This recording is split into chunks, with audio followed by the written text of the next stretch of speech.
안녕하세요. 곽미경 변호사입니다. 오늘은 올해 개정되어 시행된 근로기준법의 주요 내용을 함께 정리해 보겠습니다. 우선 임금 명세서의 교부 의무가 신설되었습니다. 근로기준법 제48조는 사용자에게 임금 대장을 작성하고 임금 명세서를 근로자에게 교부해야 하는 규정을 신설하였습니다. 임금 명세서에 적어야 하는 사항은 임금의 구성 항목, 계산 방법, 공제되는 금액 등입니다. 그동안은 임금 명세서 교부가 의무사항이 아니었으나 위 조항의 신설로 올해 11월 19일부터 임금 명세서 교부가 의무화되었습니다.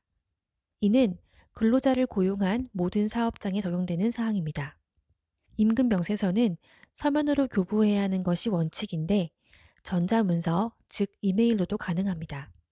전자문서 사용이 활발한 현실을 감안한 개정이라 할 수 있겠습니다. 임금 명세서 교부 의무화로 임금 계산에 대하여 다툼이 발생 시 증명이 곤란한 경우가 많이 줄어들 것으로 보입니다. 둘째, 직장 내 괴롭힘 행위자에 대한 처벌 규정이 신설되었습니다. 2019년 근로기준법 개정으로 직장 내 괴롭힘의 금지 규정이 신설되었는데요. 직장 내 괴롭힘은 사용자 또는 근로자가 직장에서의 지위 또는 관계의 우위를 이용하여 업무상 적정 범위를 넘어 다른 근로자에게 신체적, 정신적 고통을 주거나 근무 환경을 악화시키는 행위를 의미합니다.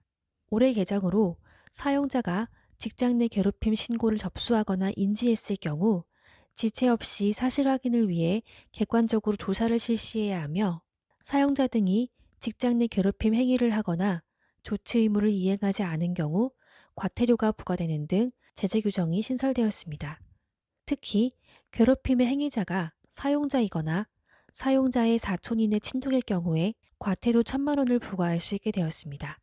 직장 내 괴롭힘 금지 규정이 신설된 이후에도 조사 과정이나 보호 조치 등이 구체적이지 않고 실효성이 떨어진다는 지적이 있었는데요. 괴롭힘 금지 규정의 실효성을 강화하기 위한 개정이라고 할 수 있겠습니다. 셋째로 임신 중인 여성 근로자가 업무 시각의 변경을 신청할 수 있다는 것입니다. 근로기준법은 제74조에서 임산부 보호를 위한 규정을 두고 있었는데요.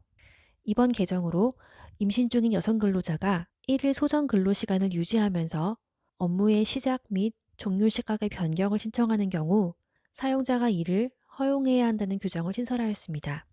이를 위반 시 500만 원 이하의 과태료를 부과할 수 있습니다. 다만 정상적인 사업 운영에 중대한 지장을 초래하는 경우에는 예외입니다. 마지막으로 탄력적 근로시간제가 도입되었습니다. 현재 주당 근로시간이 52시간으로 제한되고 특례업종 또한 축소된 상황이었는데요.